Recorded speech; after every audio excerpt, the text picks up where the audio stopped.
My name is Elvis Tinashe Chimanga. I used to hate church. I used to hate this ministry, the Spirit Revelation Church. I hated men of God in the fraternity of the Christianity, the Pentecostal movement, but I hated Pastor John more. Reason why? I just hated him. I would be more frustrated because my wife is a devout Christian. She's a serious worshiper. I actually tried to manipulate and stop her to come to church, but she had this tenacity. She had this courage to keep on going. I just didn't want to come to church. My wife came to church for 6 years, kept on praying for me. I had a secret life behind me where I would be alone and feel a void and feel very empty, and I just didn't feel well about it. And something got into me, and I had to fill that void by getting into some bad habits. I used to partake a lot of visual and still image pornographic material. I used to watch a lot of it until it got to a point where I wouldn't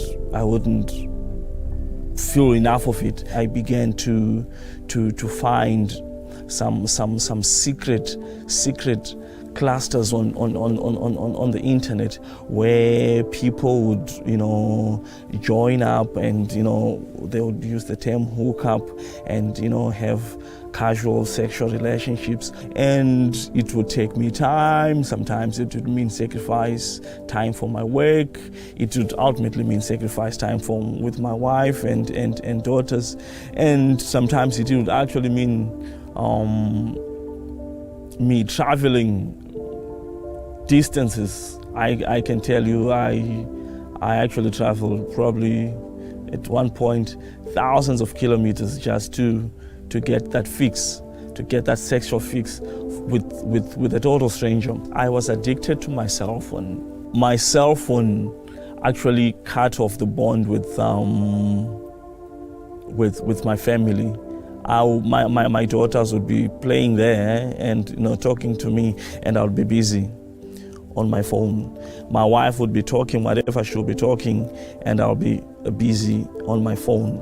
I would follow a debate on Twitter religiously, like would debate from when I wake up 8 in the morning up until 1 or 2 in the morning. So I would spend time on the Twitter space debating about people. I went on with my double life. Everything felt good, but it was emotionally draining me. I would feel like I am losing control of myself. The early part of 2020, the first quarter, I started having some vision, some hallucination. I felt paralyzed in my left side. I've kind of like I've been taking control over my left side. I felt a deep sinking sense of fear in me, and I started ideating me taking my own life. Then I woke up. I know this is a bad dream. Then I woke up, I realized in my conscious state, in my awake state, it was there, and the feeling of fear was gripping me. Then I looked down and something just said, Elvis, you know what? Now you need to pray. What made me to say that, I don't know, because I wasn't a prayerful person. My wife was still asleep. It was early hours, and I woke her up. Then we prayed. I thought maybe it would just go away, and it kept coming back. That suicidal ideation, thinking about death and all. I knew something was wrong. I had to go for a medical evaluation. Went to the doctor. I was diagnosed with what they call clinical depression and anxiety. I went on some medication and all. I started praying, and I could literally see, I could look, into my conscience. I would look into my future, and I would see, no, I'm no more. I've hurt myself. I've hurt myself here. I've stole my own life.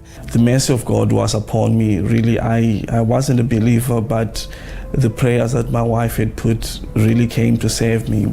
My wife now said, look, Elvis, I told you, let's go to church. Before all this, for years, 6 years, I've been going to church, inviting you every 3-4 times a week to at least just for once, just go to church. And she was right. She was very right. And I said, you know what? I believe now. After I decided to turn my life to Christ, that was in April 2020, in the hard lockdown, I started coming to church. Yeah, I couldn't wait for my first my first encounter with the Spirit Revelation Fellowship, because during lockdown we were watching online, and it was feeling good. When I first came to church, I looked around and I said, wow, I should have been here many years ago. I felt like I came home. I felt like I'm in a sanctuary. I realized, whoa. Pastor John is beyond anointed. This man has got good teachings. And it's just that I don't have time. I'll probably sit the whole day and listen to him. He just has a unique way of teaching. I get to understand, to comprehend the things of the Spirit, the biblical principles, the biblical scriptures more. After all this, I began to see women differently, and each time the spirit of admiring a woman would come to me, I'll just dismiss it. All the contacts that I had started, trying to contact me to come do what we used to do. And I told them, you know what, I am saved. I can't do this anymore. This is wrong. All the cyberspace corners that I were in, all the chat rooms, all the deep dark corners of the internet that I was engaged in, I cut ties. I stopped going on Twitter. I just didn't go on Twitter. And I began to love life more. Emotionally, I started getting more attached to my wife, getting more emotionally attached to my daughters. And I grew a love for church, and the more I kept on coming to church as well, the more I started to understand things of the Spirit. Sometime in September, I came for the Tuesday night deliverance services, and my prayer request was that Papa pray for me on the issue of my anxiety and depression.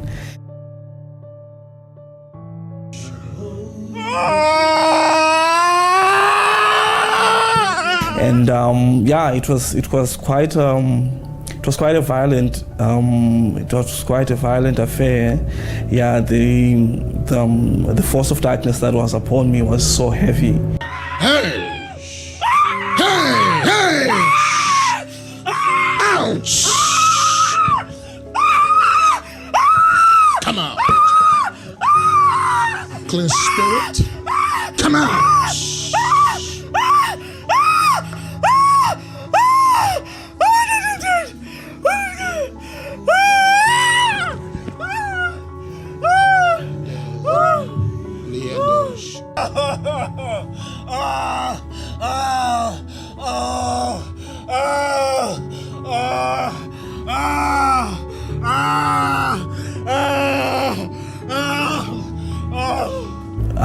I got delivered, and the day I got delivered, I felt like I was placed on a new road, that I was walking ahead. And yeah, I linked up with an organization that does counseling for free. So I've been going through a lot of psychotherapy. Luckily, my psychotherapist is actually Christian, and she encourages me to take the facets of life on the spiritual side of things, on the physical side of things, and all holistically. So things have really changed for me, and I've become very prayerful. I pray until I drop, not because I don't want to pray anymore. The more I listen to Papa, the more my spirit wants to pray. The more I pray, the more I get an understanding of things that were somewhat a secret to me, but actually I read the Bible and it's true, and my psychological state has been very stable. And yeah, it's something that I give credit to prayer, to my submission and allegiance to Christ, that I got this healing. So yeah, I would like to give spiritual encouragement. There are lots of people that are suffering out there from what I went through. There are a lot of people who are so much deep into sin like what I was back then. But yeah, there is hope. There is not just hope, there is help. Jesus is there for us. Look at me now, I'm a new person. I didn't achieve this because of medication and my intellect, no, but I achieved this because of the power of Christ that came and worked into me.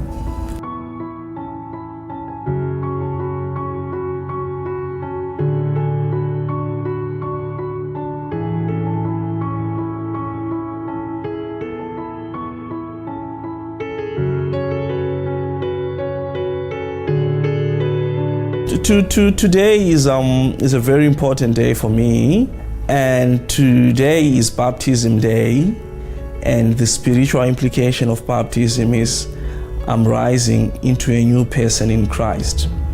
Tomorrow is the 6th of December. It is my biological birthday, and not only is it my biological birthday, it is a first day in my entire life that I'll be waking up as a baptized man, like as a man who's not only attained 36 years of biological life, breathing, but as well starting a life after being baptized in the full righteousness of Christ. So it's very symbolic, and it wouldn't have been coincidental, but it has got its meaning. So I'm feeling a bit emotional about it. I'm happy, I'm excited, and I had to leave all the afternoon activities just for this. I had to come. I need this baptism, and yeah. So I'll be celebrating 2 birthdays going forward. On the 5th, it's my spiritual birthday. On the 6th, it's my biological birthday.